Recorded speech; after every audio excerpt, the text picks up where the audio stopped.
Հայաստանի և Ադրբեջանի միջև հակամարտության էջը փակված է, խաղաղությունը հաստատված, Նիկոլ Փաշինյանի ուղերձը։ Նախաստորագրված խաղաղության մեկամյակի առիթով Փաշինյանը հեռախոսազրույց է ունեցել ԱՄՆ նախագահի, նաև Ալիևի հետ։ Հայաստան-Ռուսաստան առևտրաշրջանառությունը նվազել է, ավելացել է Եվրամիության և Միացյալ Նահանգների հետ առևտուրը։ Եկեղեցիների համաշխարհային խորհուրդը մտահոգված է հայ-առաքելական եկեղեցու շուրջ ծավալվող զարգացումներով։ Կոկիկ, ոչ միայն արտաքին տեսքը, այլև առաքման պայուսակը, ՍԱՏՄ-ի պահանջը։ Ուկրաինայի մայրաքաղաքը չի քնել ռուսական հարվածներից, Կիևը հայտնում է տուժածների մասին։ Վաշինգտոնը Մոսկվայի և Թեհրանի նկատմամբ նոր պատժամիջոցներ է սահմանում։ Իրանի նպատակը հարևանների հետ համակեցությունն է, ոչ թե հակամարտությունը, Փեզեշքյանի հայտարարությունը։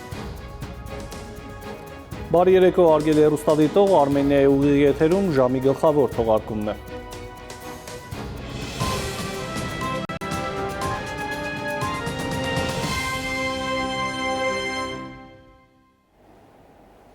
Եվ այսպես Հայաստանի և Ադրբեջանի միջև հակամարտության էջը փակված է, խաղաղությունը հաստատված։ Վարչապետ Նիկոլ Փաշինյանը 2025 թվականի օգոստոսի 8-ին Վաշինգտոնում Հայաստանի և Ադրբեջանի միջև նախաստորագրված խաղաղության պայմանագրի մեկամյակի առթիվ ուղերձ է հրապարակել, նշել, որ Հայաստանի Հանրապետության համար օգոստոսի 8-ը սահմանագիծ է և որ մեր պատմությունը կարելի է բաժանել մինչև 2025 թվականի առաջ և հետո։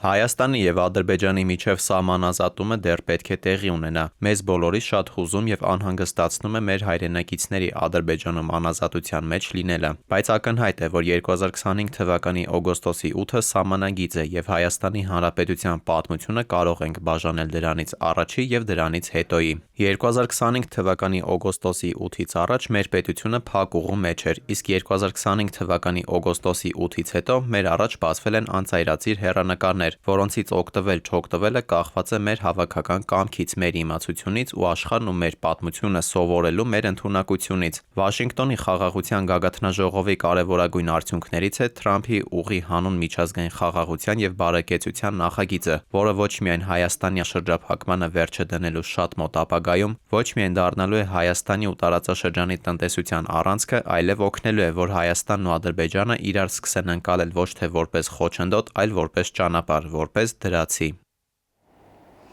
Կայացել է Նիկոլ Փաշինյան, Դոնալդ Թրամփ հեռախոսազրույցը։ Կառավարությունից հայտնում են, որ վարչապետ Նիկոլ Փաշինյանը նախագահ Թրամփին շնորհակալություն է հայտնել 2025 թվականի օգոստոսի 8-ի խաղաղության գագաթնաժողովը Վաշինգտոնում կազմակերպելու որպես վկա Հայաստանի և Ադրբեջանի ղեկավարների ընդունած խաղաղության հռչակագիրը ստորագրելու համար։ Զրուցակիցները արձանագրել են, որ խաղաղության գագաթնաժողովը հանգեցրել է Հայաստանի և Ադրբեջանի միջև իրական խաղաղության, որը տեսնում և զգում են երկու երկրների ժողովուրդները։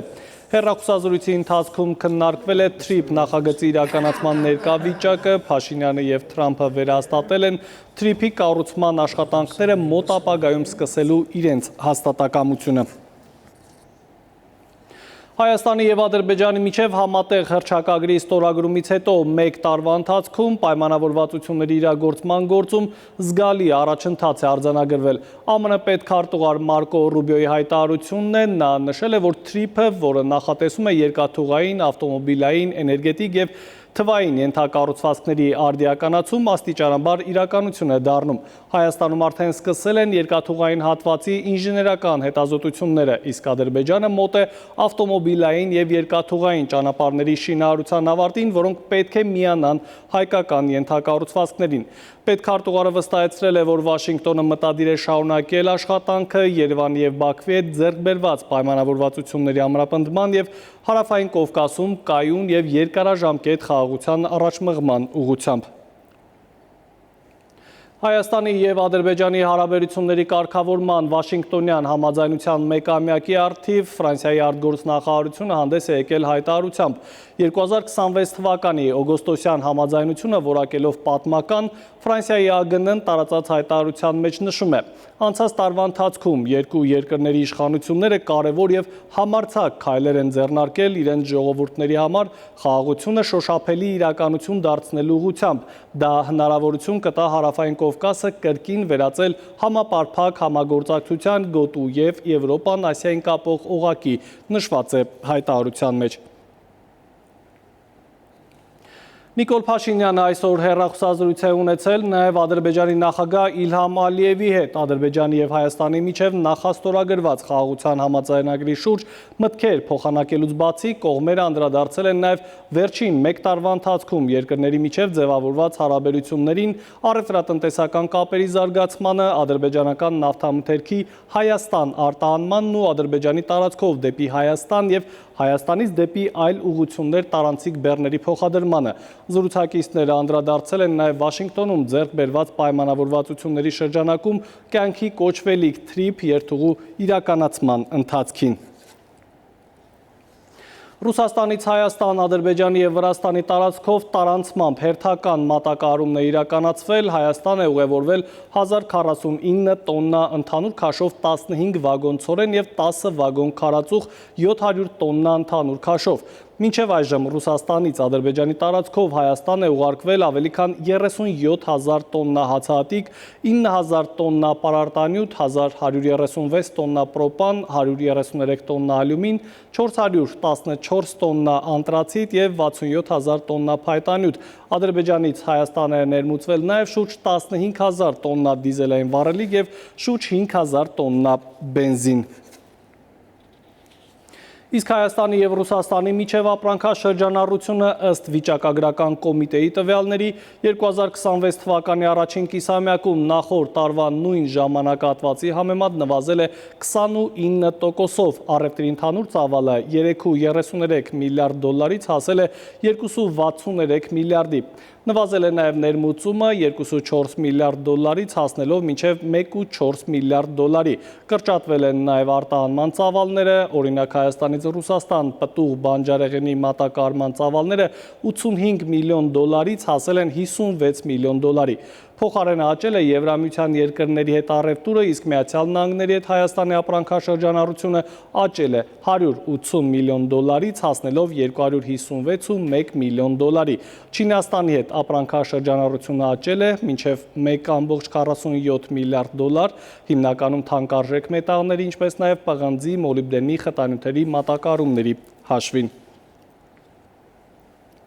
Հայ առաքելական եկեղեցու շուրջ ստեղծված իրավիճակին է անդրադարձել եկեղեցիների համաշխարհային խորհուրդը, ընդգծել հայ առաքելական եկեղեցու ունեցած կենսական դերակատարությունը հայ ժողովրդի հոգևոր, մշակութային և պատմական կյանքում, խորհուրդը իր մտահոգությունն է հայտնել եկեղեցու ներքին գործերին անհարկի միջամտության առնչությամբ։ Կազմակերպությունը հույս է հայտնել, որ ստեղծված հակամարտությունը կլուծվի այնպես, որ կնպաստի ողջ հայ ժողովրդի բարօրությանը։ Այս ժամանակահատվածում մենք աղոթքով և աջակցությամբ կանգնած ենք հայ առաքելական եկեղեցու և նրա ժողովրդի կողքին, ասված է հայտարարության մեջ։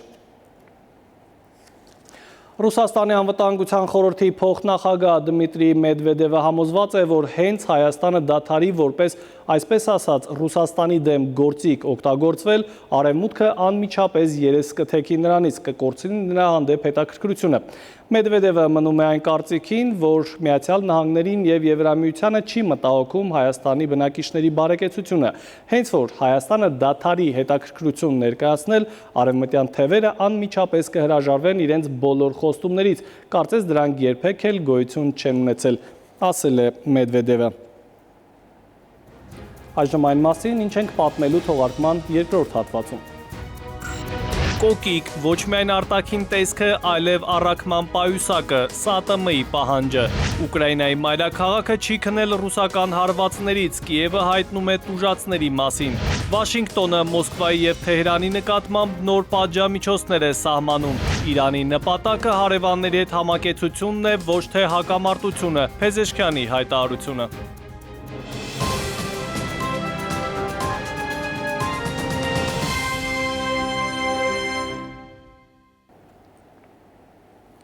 Մենք կրկին ուղիղ եթերում ենք, թողարկումը շարունակենք միջազգային լրահոսով։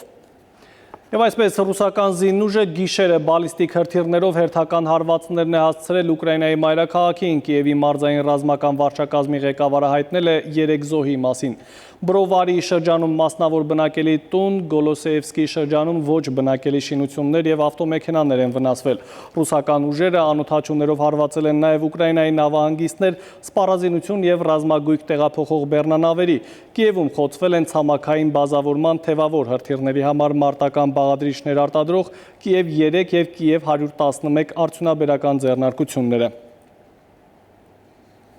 Մոսկվայի և Թեհրանի նկատմամբ Վաշինգտոնը նոր սահմանափակումներ է կիրառում։ ԱՄՆ Սենատը ձայների 86 կողմ և 11 դեմ հարաբերակցությամբ ընդունել է Ռուսաստան-Իրան պատժամիջոցների մասին 2026-ի օրենքը։ Այն նախատեսում է պատժամիջոցներ ռուս պաշտոնյաների նկատմամբ և թույլատրում է բարձր մաքսատուրքեր Չինաստանի, Հնդկաստանի և այլ երկրների նկատմամբ ռուսական նավթից և գազից նրանց կախվածությունը նվազեցնելու համար։ Եթե օրինագիծը ընդունվի ներկայացուցիչների պալատում և Թրամփը ստորագրի այն, ապա Սպիտակ տան ղեկավարը կարող է մինչև 100% մաքսատուրքեր սահմանել ռուսական էներգիայի խոշոր սպառող երկրների, այդ թվում Հնդկաստանի, Ճապոնիայի և Եվրամիության որոշ երկրների ապրանքների համար, ինչպես նաև նրան կտա այդ մաքսատուրքերը չեղարկելու հայեցողություն։ Ռուսաստանն էլ խստացնում է իր քաղաքացիների նկատմամբ պատիժը, այսպես արտերկրում հանցագործություններ կատարած Ռուսաստանի դեմ ուղղված մի շարք վարչական իրավախախտումների համար մեղավոր ճանաչված ռուսաստանցիների համար նախատեսվում է դրամական միջոցների, գույքի արգելափակում, վարորդական իրավունքի սահմանափակում և համայնքային մի շարք ծառայությունների էլեկտրոնային մատուցման մերժում, հայտնել է Պետդումայի նախագահ Վյաչեսլավ Վալոդինը։ Նրա գնահատմամբ նոր օրենքով, այսպես ասած, երկրի դավաճանների համար պատիժը անխուսափելի է լինելու։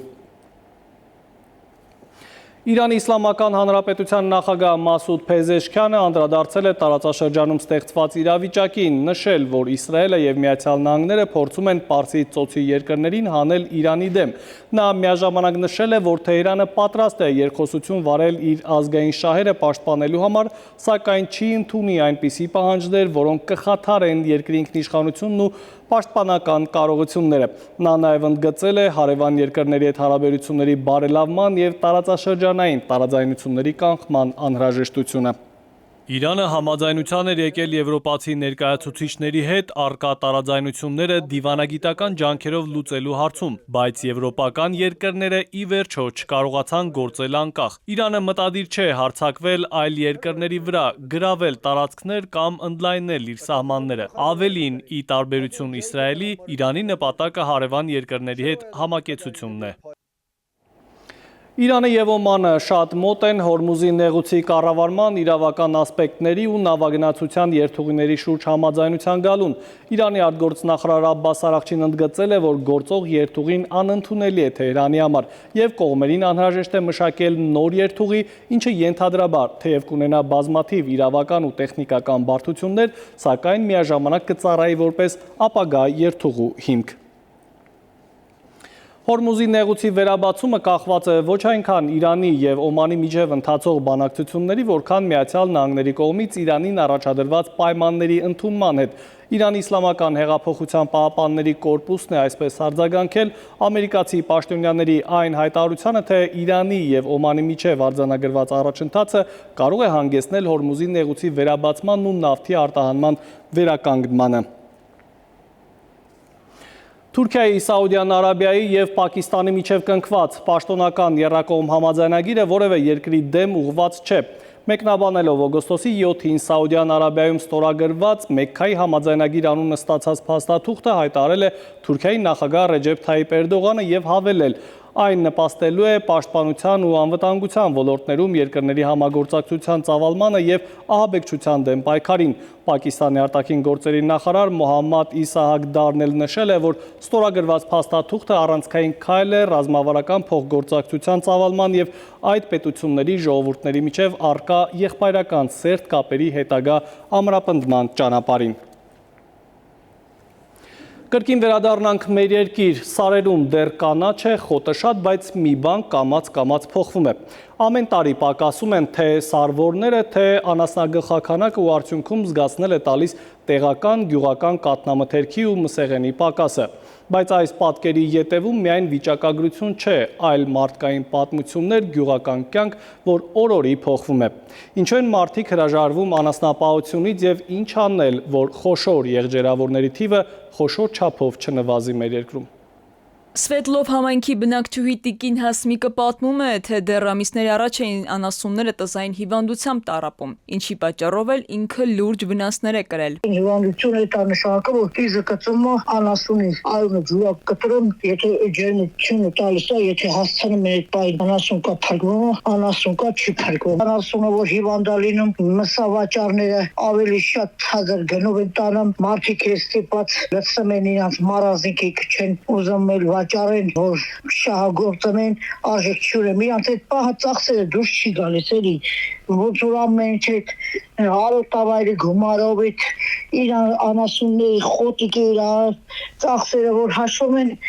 այդ մարդկանց հետ մի բան չի մնում։ Մինչև կառավարությունը գյուղատնտեսության զարգացման մասին է հայտարարում, անասնագլխաքանակը շարունակում է նվազել։ Վերջին 5 տարիների վիճակագրական պատկերը հետևյալն է. 2025-ին 476,000, 2024-ին 490,000, 2021-ին 613,000 անասուն է հաշվառվել։ Մարդիկ ցանկություն ունեին անասուն պահելու, այժմ այդ ցանկությունը նվազել է։ Անասնագլխաքանակը նվազում է գրեթե բոլոր մարզերում։ Գեղարքունիքում 2025-ին շուրջ 72,000 անասուն է հաշվառվել, 2024-ին հաշվառվել է 76,000 անասուն, 2020-ին հաշվառվել է 100,000 անասուն, Արագածոտնում 2025-ին հաշվառվել է 53,000, 2024-ին 55,000, 2020-ին 73,000 անասուն։ Սյունիքում 2025-ին 15,500 կով կար, 2020-ին այն եղել է 23,000։ Վիճակագրությունը նաև արձանագրում է անասնագլխաքանակի անկման պայմանավորված կաթի նվազումը։ Անասուն պահելը տնտեսապես այլևս շահավետ չէ, փաստում են գյուղոլորտի փորձագետներն ու հավելում՝ դեղորայք, կեր, անասնաբուժական ծառայություններ։ Ամեն ինչն է ազդում անասնապահության վրա։ Ակնհայտորեն ցանկային տարածությունները, եթե կերային մշակաբույսերի կրճատվում է երկրում, պետք է դա հանգեցներ տավարաբուծության ընդհանուր խոշոր եղջերավոր անասունների գլխաքանակի կրճատմանը։ Արձանագրվել են կաթի միջին գների անկում, այսինքն ինչ է ստացվում։ Կերային մշակաբույսերի ցանքերը կրճատվում են, կերը թանկանում է, արդյունքում ոչ միայն կաթը չի թանկանում, այլ ավելի էժանանում է։ Ակնհայտ է, չէ՞, որ դա պետք է արդեն պակաս շահութապ առնար ու հետևաբար նաև գյուղացին ֆերմերը գնալով հրաժարվում է ավել գլխաքանակից ու կրճատում է այլ գործունեություն է փորձում իրականացնել։ Մասնագետները անասնագլխաքանակի անկման տարբեր պատճառներ են քննարկում՝ արոտավայրերի անհասանելիությունից մինչև ներքին շուկայական խնդիրներ։ Նրանց գնահատմամբ անասնագլխաքանակի նվազումը միայն գյուղատնտեսական խնդիր չէ, այլ նաև պարենային անվտանգության եւ գյուղական համայնքների զարգացման հարց։ Ոլորտում անկումը հաղթահարելու համար անհրաժեշտ են պետական նպատակային աջակցության ծրագրեր, մատչելի վարկավորում, անասնաբուծության ժամանակակից տեխնոլոգիաների ներդրում, անասնակերի ապահովում եւ հիվանդությունների արդյունավետ կանխարգելում։ Մասնագետները վստահ են համակարգված եւ երկարաժամկետ քայլերի դեպքում հնարավոր կլինի ոչ միայն կասեցնել անկումը, այլև աստիճանաբար վերականգնել անասնագլխաքանակը, ապահովելով ոլորտի կայուն զարգացումը։ Քնարիկ Պետրոսյան, ժամը լրատվական։ Կոկիկ պետք է լինի ոչ միայն առաքիչի արտաքին տեսքը, այլև պայուսակը։ Սննդամթերքի անվտանգության տեսչական մարմինը քաղաքացիների բողոքները լսել, գործի է անցել։ Վերահսկում են առաքման ծառայությունների որակը, որ մթերքը պատվիրատուին հասնի անվտանգ, սանիտարահիգիենիկ նորմերը լինեն պաշտպանված, առաքիչներն էլ սանիտարական գրքույկներ ունենան։ Ձևական պահանջ է սա, թե հետևողական վերահսկողություն, ժամի անդրադարձում։ Սննդի առաքման ոլորտում օգոստոսի 1-ից ի վեր լայնածավալ վերահսկողություն է իրականացվում։ Սննդամթերքի անվտանգության տեսչական մարմնում խստացումը պայմանավորում են առաքման ծառայությունների ընդլայնմամբ եւ առաքիչների արտաքին տեսքին, առողջական վիճակին եւ պատշաճ մաքրություն չունեցող պայուսակներին վերաբերող, վերջին շրջանում հատկապես քաղաքացիներից ստացվող հաճախակի դարձած բողոքներով։ Մինչ վերահսկողության խստացումը առցանց հարթակներով առաքում իրականացնողները փաստացի դուրս էին մնացել վերահսկողությունից։ Պատճառը հետևյալն է. դեռևս տարվա սկզբին մարտի կողմերը մենք արդեն շատ ստանում ենք բողոքներ, որ այ առաքիչ եկավ կեղտոտ է, փուքի է, ոնց որ հիվանդ է, կեղտոտ պայուսակով, այսինքն առաջի հերթին առաջնորդելով այդ բողոքներով, եւ որ այդ ոլորտը ավելի զարգացել է հիմա, եւ ոնց որ թե մի փոքր մեր վերահսկողությունից դուրս է մնացել։ Այդ առաքիչների վերաբերյալ ոնց որ կոնտրոլ չկար։ Այս սա հաշվի առնելով մենք որոշեցինք, որ այստեղ պետք է քայլեր կատարել, զգուշացրեցինք տնտեսավարողին եւ հիմա արդեն քայլերն արվում են։ Առաքման ծառայություններին տրամադրված ժամկետը արդեն սպառվել է։ Պահանջը վերաբերում է ոլորտում աշխատող շուրջ 2-3 հազար առաքիչների։ Խախտումների հայտնաբերման դեպքում նախատեսվում է վարչական պատասխանատվություն։ Մասնագետները վերահսկողությունը անհրաժեշտ, բայց ուշացած քայլ են որակում։ Նրանց դիտարկմամբ միայն առաքիչների սանիտարական գրքույկների ստուգմամբ սննդի անվտանգությունը ամբողջությամբ ապահովել հնարավոր չէ։ Անգամ ուշացած են, դեռ շատ ավելի վաղ պետք է սկսած լինեն։ Շատ ավելի կարևոր խնդիր կան։ Տարաների հիգիենան, ընդհանրապես մինչև սրան հասնելը, հələ պետք է բարձել մթերքը, որը տեղադրվում է, օրինակ, տուփի մեջ եւ հետո գնում է առաքման ծառայության միջոցով ասում է սպառողին։ Այս տուփի մեջ տեղադրված թուղթը կամ բուն տուփը ինքը սննդային թուղթ է, թե չէ, սննդի համար նախատեսված։ Այսինքն ինքը այնքան մեծ կոմպլեքս աշխատանք է։ Մասնագետները վտանգ են տեսնում ու նաև զգուշացնում պատշաճ բժշկական հետազոտության չիրականացման դեպքում սանիտարական գրքույկի պահանջը կարող է նաև ձևական բնույթ կրել։ Մասնագետների գնահատմամբ իրական արդյունքի համար վերահսկողությունը պետք է ընդգրկի ամբողջ շղթան՝ սննդի փաթեթավորումից եւ պահպանման պայմաններից մինչեւ առաքման պայուսակների մաքրությունն ու առաքիչների առողջական վիճակը։ Դավիթ Թադևոսյան, ժամը լրատվական։ Կար ժամանակ ոչ շատ հեռու, երբ ասում ենք գործարան, հասկանում ենք օրինակ հաստոցներ, արտադրական գծեր, բանվորների աշխատանք ու որոշակի արտադրանք, բայց այսօր փոխվում է նաև գործարանի մասին բոլոր ժամանակների պատկերացումները, երբ գործարանը արտադրում է ոչ թե պահածոներ կամ սարք-սարքավորումներ, այլ տեխնոլոգիաներ եւ արհեստական բանականության գործիքներ։ Այսպես, Հայաստանը այսուհետև ոչ միայն լավ ծրագրավորողներ պատրաստող, այլև արհեստական բանականություն արտադրող երկիր է։ Առաջին գործարանը Հրազդանում է։ Նոր էջ Հայաստանի տեխնոլոգիական պատմության մեջ այս գերհամակարգչային կենտրոնը Firebird-ի արհեստական բանականության գործարանը Հայաստանը դարձնելու է տարածաշրջանի առաջատար արհեստական բանականության հանգույց։ Մեկ տարվա ընթացքում այնինչ խոստացել ենք այսօր իրականություն է եւ այսօր նաեւ հայտարարեցինք Nvidia ընկերության ներդրման մասին Firebird ընկերությունում։ Բացի դրանից հայտարարում ենք Ղազախստանում Firebird-ի առաջի փուլի մեկնարկի մասին, քանի որ ԱՄՆ կառավարությունից ստացել ենք նաև արտահանման լիցենզիա Ղազախստան, այնտեղ նույնպես կկառուցենք նմանատիպ գործարան եւ ամենակարևորը նաև հայտարարում ենք այսօր Հրազդանում մեր երկրորդ փուլի կառուցմանը։ A new technological era. 200,000 քառակուսի մետր տարածքում հիմնադրված AI գործարանը ամիսների ընթացքում է կառուցվել, դառնալով Հայաստանի նոր տեխնոլոգիական տնտեսության հիմքերից մեկը։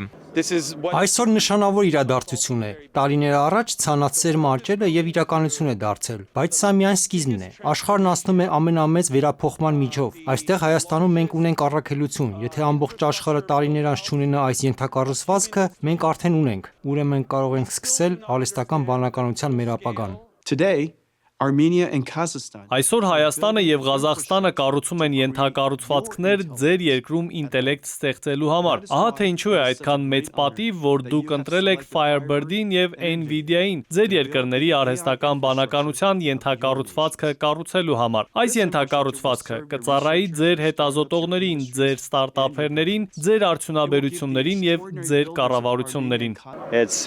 Սա երևի 1/20-ն է նրա, ինչ հաջորդ 6 ամիսներին իրականություն կդառնա, այսինքն 20 անգամ ավելի մեծ է դառնալու, քան այսօր է Հայաստանում, հայկական տաղանդով եւ հայ ինժեներների երազով կառուցված այս գործարանը։ Մենք իսկապես շատ ուրախ ենք, որ հնարավորություն ունեցանք այստեղ կառավարության եւ մասնավոր ոլորտի համագործակցությամբ հասնել այս արդյունքին։ Կենտրոնում ներդրվել են աշխարհում առաջատար տեխնոլոգիական լուծումներ, փակ ցիկլով հովացման համակարգեր, էներգամատակարարման հատուկ ենթակառուցվածքներ եւ մինչեւ 1 տերաբիտ վայրկյան թողունակության կապի ենթակառուցվածք։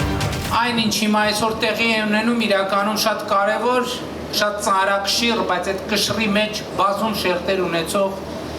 իրադարձություն է։ Եվ երբ նախորդ տարի Լև Լիպարիցյանը Ռազմիկ Հովակիմյանը, Ալեքսանդր Եսյանը պատմում էին մի տարվա նույնիսկ ավելի քիչ ժամանակահատվածում նման նախագիծ իրականացնելու իրենց մտադրության մասին դա պետք է խոստովանել շատ տարօրինակ էր հնչում եւ անսովոր։ Եվ ահա այսօր մենք այստեղ ենք ճշգրիտ պայմանավորված տեղը եւ արդյունքը այստեղ է։ Գործարանի հաշվարկային հզորությունները նախատեսված են արհեստական բանականության համակարգերի մշակման, գիտական հետազոտությունների, ինժեներական մոդելավորման, ռոբոտատեխնիկայի եւ ավելի բարձր տեխնոլոգիական ոլորտների համար։ Նախագծի առաջին փուլում ներդրումները կազմել են $500 միլիարդ։ Էդուարդ Պողոսյան, Անդրանիկ Տերկարարյան, ժամը լրատվական։ Այսքանով ժամի գլխավոր թողարկումը ավարտված է, խաղաղ գիշեր եւ հաճելի հանգստյան օրեր եմ մաղթում։